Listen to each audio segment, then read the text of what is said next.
the saints. The boys sat on the little couch with their mouths hanging open. To Edson, they looked fresh from the battlefield. Nobody shot at these boys, but they looked under siege anyway. Doors slammed in their faces. Elder Swanson's sunburn flaming as he reached for the glass of water Helen brought from the kitchen. They looked grateful just to sit and not talk. A few minutes not talking before shouldering into their jackets, smoothing down ties and back out to the pan of afternoon, hard sun, dust, and always the sound of waves licking at the beach. Swimming wasn't permitted for the young missionaries. Neither was hiking, full-court basketball, contact sports. Radio, television, and internet forbidden. Proselytizing 10 to 12 hours a day, 2 hours of study in the morning. In bed by 10:30 at the latest. No phone calls home. 2 years of devotion, and then they were released, returned home, considered men. 2 years could be a lifetime. 19 years old and wearing badges that proclaimed them elder. Elder, like Edson's own name tag, more plausible for Edson. But they were missionaries, and so was he. Never mind, he had grandkids their age. The rules were looser for retired couples like Edson and Helen, but the name tag's the same: elder, sister. Elder Swanson. Helen knew his first name. It wouldn't stick in Edson's head. The two boys, Elder Call and Elder Swanson, had been together maybe 5 months. Obliged to follow the elbow rule, remain near enough to one's companion at all times to hear him at a whisper. Edson imagined each boy was sick of the other's smell, the sounds he made in the night. They did not speak to each other when they stopped by, only to Helen, occasionally to Edson. It seemed purposeful, the way they wouldn't even look at each other, like a squabbling couple. Edson felt that if he knew the name, if he had the name alive in his head, it would be too much, more than he wanted. But he can't lose that day, the boys on the couch gulping down cold water. Elder Call's hair starting to curl at his neck, pushing the boundaries of acceptable length. Helen touched a blonde curl. "Time for a trim," she said. "A pity, though. Look at those pretty curls." The kid didn't even respond to that, looking off into a corner of the room. The boys gone, sweating glasses back to the kitchen, a ring left on the end table. Helen touched a hand to her hair, barely a touch as she glanced in the mirror, but it seemed to satisfy her to bring the hair into order. She pinned on her name tag, and Edson wished he could stand back and watch her all day, just watch. Her name on the tag, Sister S., and people here stumbled over their last name, but they recognized what followed. La Iglesia de Jesucristo de los Santos de los Últimos Días. Oh, they said, Mormones. The language seemed to emerge from inside Helen's bones. She touched her hair, glancing in the mirror, before she and Edson slipped on their shoes and walked to the cinder-block church and English class, stopping for Helen to chatter with a neighbor as though she was born here. She laughed and knocked lightly on Edson's head with her knuckles. "Like rice on cement," she said. "Nothing penetrates." Edson having to learn hello and how are you all over again every day. The pads in his brain calcified, brittle as his bones. He could hear them rattle in his suit as he walked. Helen's face had widened in wonder when she opened the letter. "We're going to Todos Santos." All the kids and grandkids were over, passing around the sealed envelope from church headquarters. They had expected Africa. They sent you where the need was greatest, but who would have guessed Mexico? Their son, Dan, drew in his breath. "What about the drug wars?" And Helen laughed. "We're going to Todos Santos. All the saints," she said, her college Spanish paying off. "Finally, finally. All the saints are there, so it's only right that we are too." "The drug wars happened far away. Mexico's a big country," said Helen. And they didn't know. Before they went, they didn't know how close to heaven Todos Santos was. They woke early every morning to the cock's crow and out the door, up the rocky path and through the gap in the fence, beyond the Peligrosa sign, and the horizon opened, and ocean and beach and nobody, not a soul, not a saint to be seen. The spout from a whale to the left and its long shining back, then tail, flipping up and waving like a child before slipping beneath the blinding water.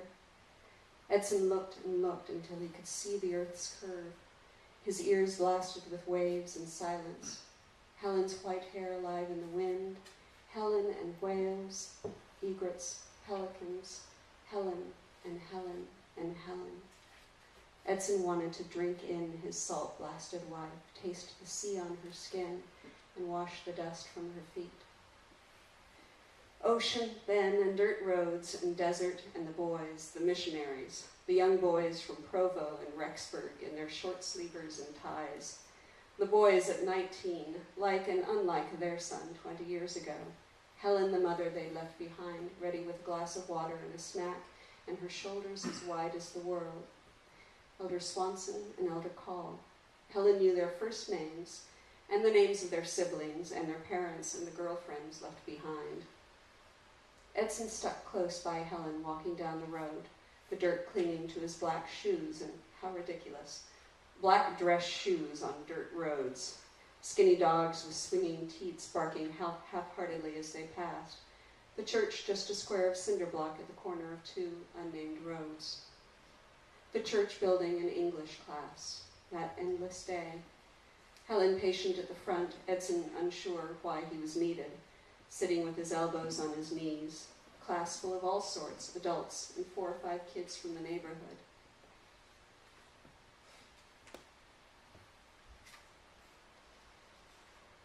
Helen knew all their names. She knew their favorite video games and the names of their parents and uncles and grandparents. Free English lessons, and Helen and Edson didn't have to talk about the gospel. No quota to fill like the 19-year-old boys. Their job to be an advertisement for the essential goodness of the Latter-day Saints. But the religion was everywhere in the little cinder block square, pictures of Heavenly Father and Jesus, white and blue-eyed and surrounded by children. The kids tore out of here after class, shaking Jesus from their limbs, hands held wide, fingers spread. And then Elder Swanson. Not much they could do. The town's squarely Catholica, 50 saints featured in an altar at the restaurant near the park, even St. Agatha with her severed breasts on a plate. Barbaric, thought Edson.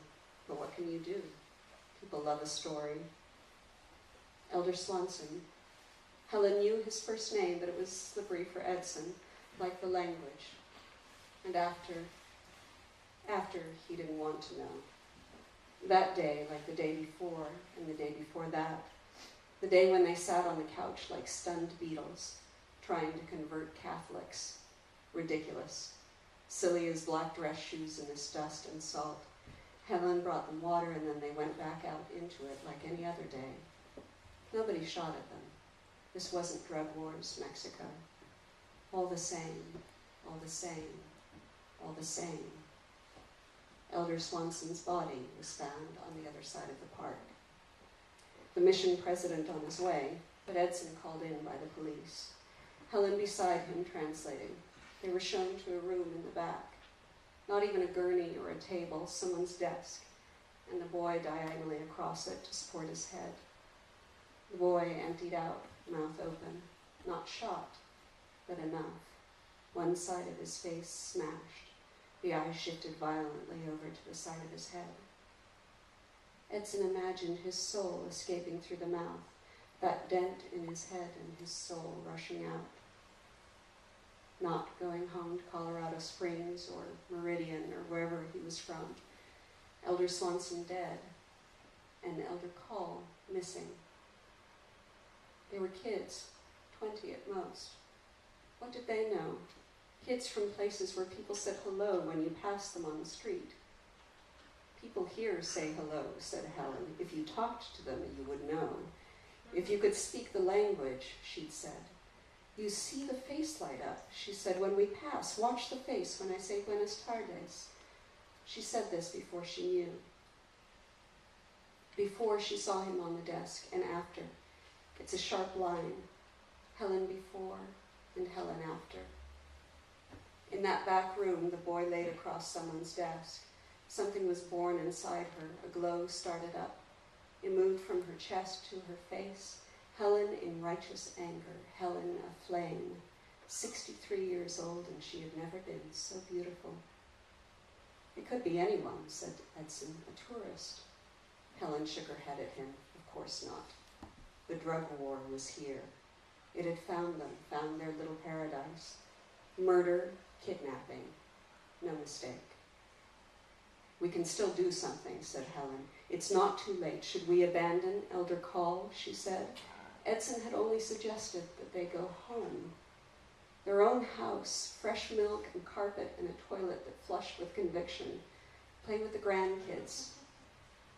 But he couldn't resist her in this state. Helen was a light of righteousness.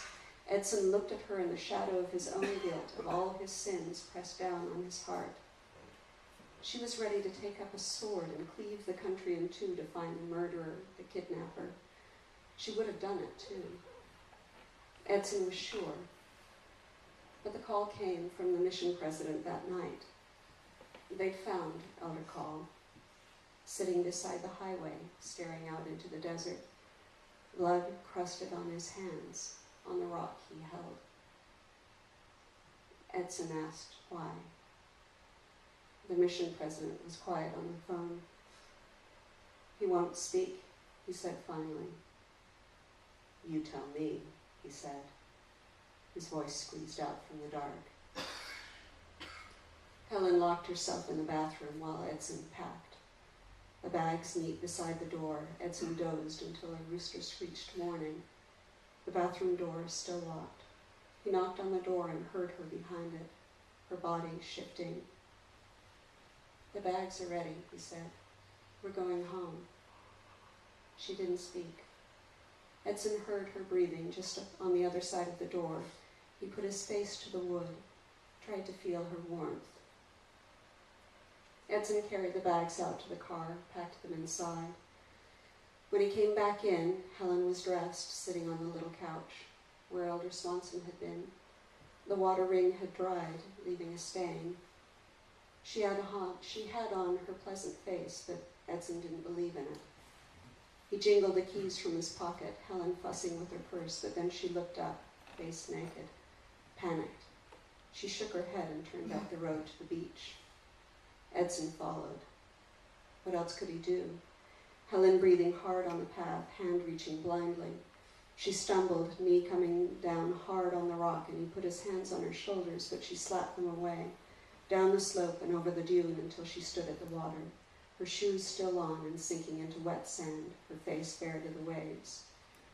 The thing was still alive in her, the thing that was born in the police station. It was still alive, but changed. Helen's face collapsed and wrinkled. All that righteous fury, and no place to aim it. She sat down in the surf, her dress darkening where the water lapped around her. Edson pulled at her arm. The waves were deceptive here. A big one could belly up with no warning, knock you over, drag you down and under. He pulled at her arm, but she might as well have been cement. Her face folded in on itself. Edson looked out to sea, and his stomach kicked up at him. He turned away to vomit into the sand.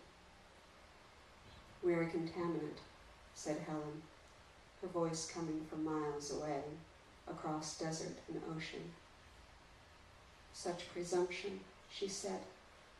We call ourselves saints. She sat in the sand, her skirt wet, one shoe sucked off her foot. Edson tried to remember his wife of before, his wife of the day before yesterday.